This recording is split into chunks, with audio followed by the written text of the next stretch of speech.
चुके, दूर करो सब पे। मैं मार्ग डरपोक हूँ, रखना मुझको साथ। दो पीछे निज हाथ से चरण नवाऊं मार। मेरे गुरु के चरण पड़े जहाँ धरती चंदन बन जाती। प्रजा शांति का अनुभव करती, वैर भावना मिट जाती। अपने से नश्वर जीवन में शाश्वत सुख रस घोलेंगे। जब तक घट में श्वास रहेगी, गुरुवर की जय बोलेंगे। जब तक घट में श्वास रहेगी, गुरुवर की जय बोलेंगे। हम गुरुवर की जय बोलेंगे। आदि तीर्थंकर श्री आदिनाथ भगवान की, श्री चैतन्य चमत्कारी पार्श्वनाथ भगवान की, दीक्षा दाता आचार्य गुरुवर श्री विद्यासागर जी महाराज की, अहिंसा में विश्व धर्म की, पूज्य जगत पूर्णवती माता जी की, बद्री आकाश की। एक आम के वृक्ष तले, एक आम के वृक्ष तले दो व्यक्ति कहीं से आए। एक लगा आमों को गिनने, दूजा फल को खाए। एक लगा आमों को गिनने, दूजा फल को खाए।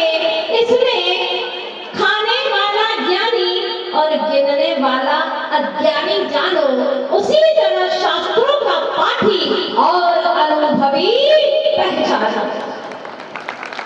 यहाँ दो तरह के लोग हैं। एक व्यक्ति जो सिर्फ आम गिनते ही रहते हैं, सवेरे से शाम ढल जाती है और जिंदगी की शाम आ जाती है, रात खिल जाती है। दूसरे वे लोग हैं जो आम खाने में लग जाते हैं और अपनी क्षुधा का शमन कर लेते हैं। 4 माह में, विगत चातुर्मास के इन क्षणों में किसने क्या पाया, वो आप दृश्य देख रहे थे। 4 महीना तो विस्तार था, लेकिन आज बात सार की है। आज विस्तार की नहीं, सार की बात है। बहुत सारे इत्रों फूलों का ढेर है, लेकिन इन सारे फूलों के ढेर को इकट्ठा करके ले जाना बहुत मुश्किल होता है। तो क्या करें?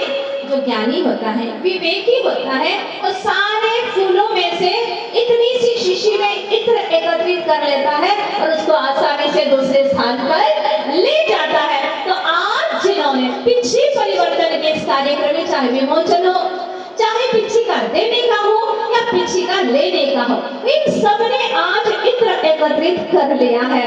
वह भी आचार्य गुरुवर श्री विद्यासागर जी महाराज की बगिया में फूलों का उन्होंने इत्र इकट्ठा कर लिया है, जिसकी सुगंध, जिसके चारित्र की सुगंध इस भव में नहीं, अगले भव तक ले जाने वाले हैं। क्योंकि मात्र यहाँ क्रियाएं करना हमारे जीवन का कोई मकसद नहीं है। सिर्फ हंगामा खड़ा करना मेरा कोई मकसद नहीं। मेरी कोशिश है सूरत बदलनी चाहिए। मेरी कोशिश है अब सूरत बदलनी चाहिए। सिर्फ पीछे परिवर्तन करना मेरा मकसद नहीं। मेरी कोशिश है पीछे का परिवर्तन होना चाहिए। मेरी कोशिश है पीछे का परिवर्तन होना चाहिए। क्योंकि आज का जो कार्यक्रम है, आप सभी लोग देख रहे, सुन रहे हैं। मैं सोच रही थी, आज पीछे का ग्रहण नहीं कर रहे हैं, क्या कर रहे हैं? परिवर्तन। क्योंकि ग्रहण तो सिर्फ एक ही बार होती है, और वह होती है गुरुदेव के कर कमलों के माध्यम से। जब गुरुदेव ने हमें कुंडलपुर के उस पावन प्रांगण में अपने पावन कर कमलों से हमें पिछिका दी थी, वह ग्रहण की थी। और एक बार ग्रहण कर ली तो वह अंतिम क्षणों तक इस पिछिका को अपने पास में रखा जाता है। हाँ, परिवर्तन होता रहता है और परिवर्तन संसार का नियम है। तो आज पिछिका ग्रहण नहीं हो रही है, पिछिका परिवर्तन हो का कार्यक्रम चल रहा है। और ये परिवर्तन भी इसलिए किया जाता है कि हे साधु, ध्यान रखो, जैसे मयूर है, उसके सारे शरीर की सुंदरता पंखों में है। उसके सारे शरीर का जो श्रृंगार है वो पंख है, और वह पंखों को लेकर के नाचता है, नृत्य करता है, सहजता से छोड़ देता है जब कार्तिक मास आता है। इसमें साधु को दोष नहीं लगता।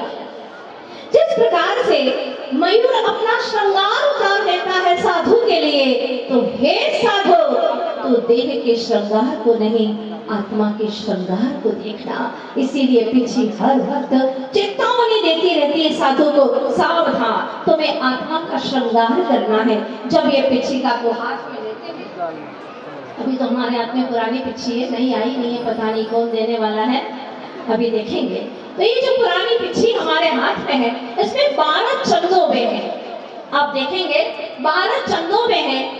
ये डंडी है, यहाँ पर ये रस्सी लपेटी हुई है, पकड़ने का स्थान है। आखिर ये है क्या?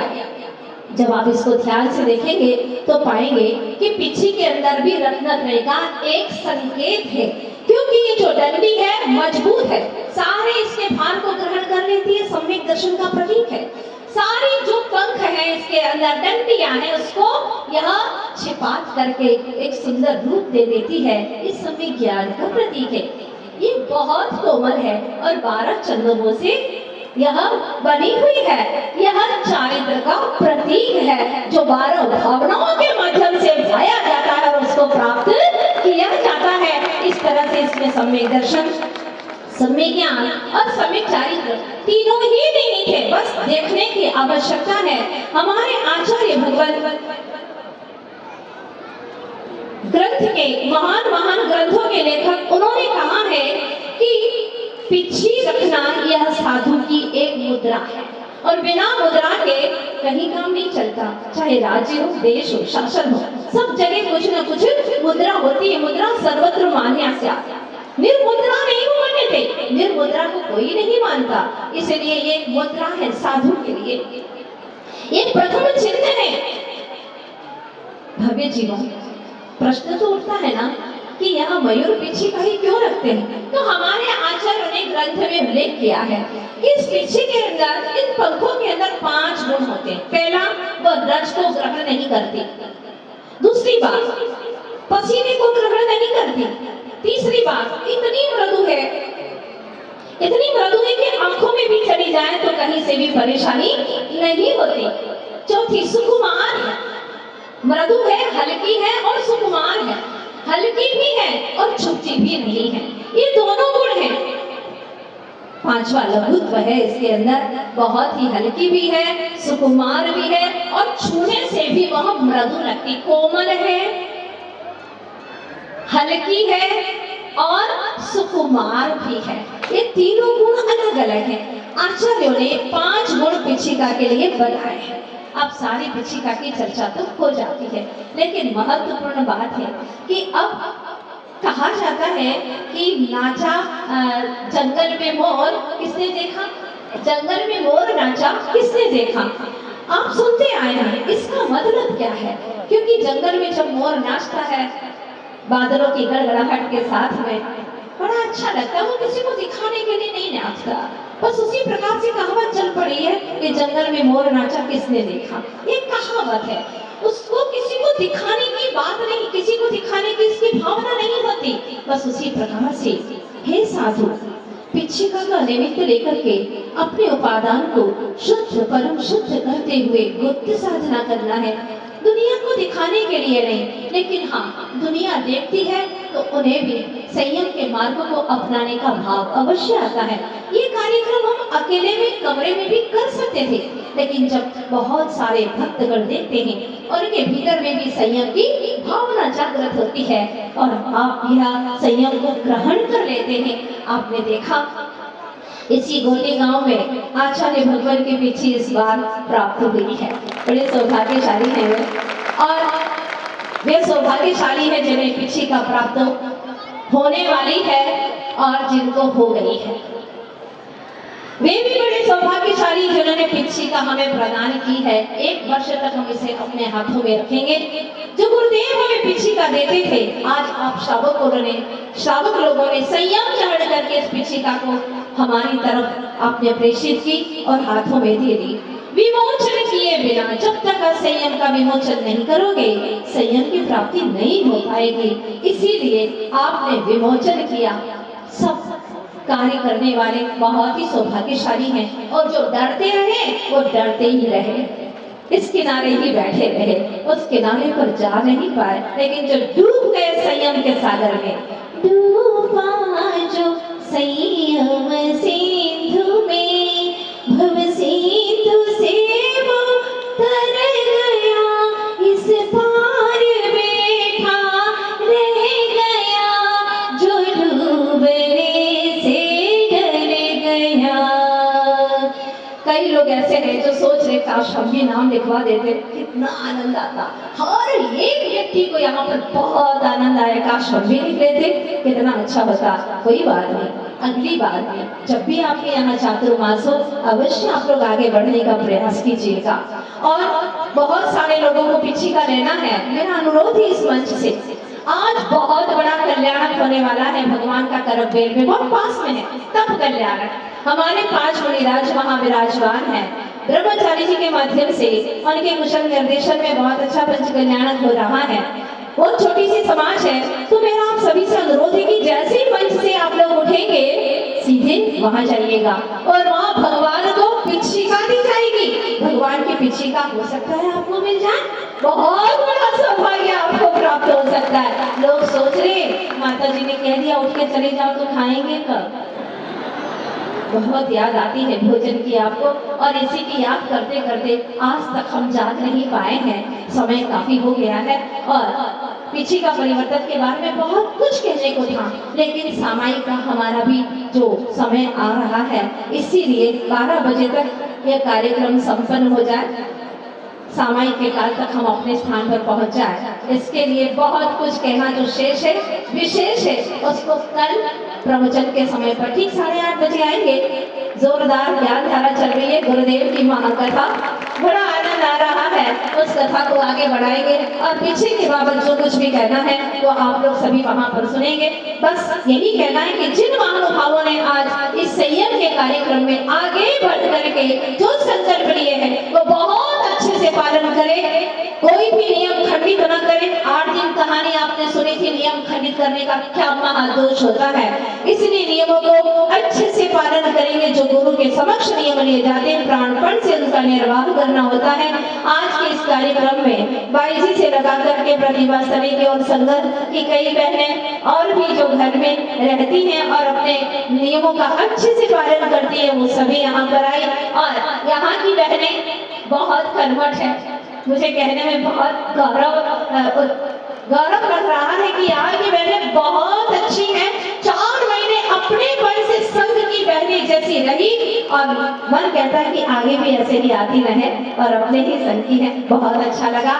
और ब्रह्मचारी जी यहाँ पर इस समय पर आए, भावना करती हूँ कि आप सबकी दीक्षा अति शीघ्र हो और आप सबके हाथों में पिछिका प्राप्त हो गुरुदेव के श्री पावन कर कमलों के माध्यम से, यही मेरी भावना है।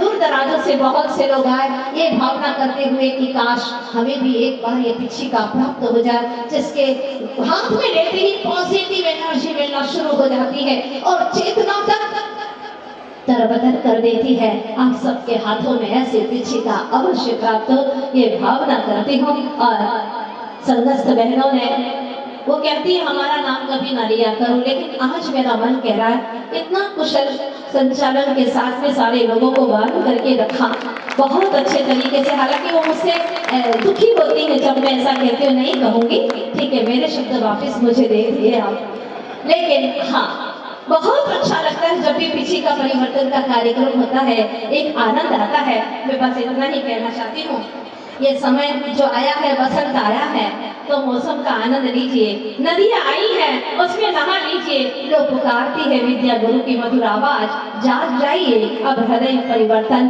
कर लीजिए।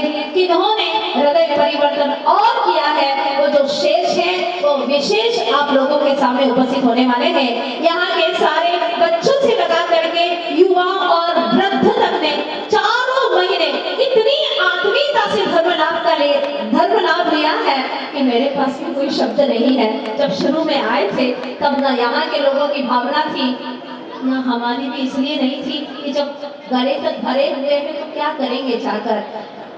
लेकिन जब आए 15 दिन के बाद में जो लोगों के अंदर मैंने प्यास देखी, लगता है कि गुरुदेव इनको एक नहीं कई चातुर्मास की जरूरत है। और अब नदियों की नहीं, अब समूचे समंदर की जरूरत है।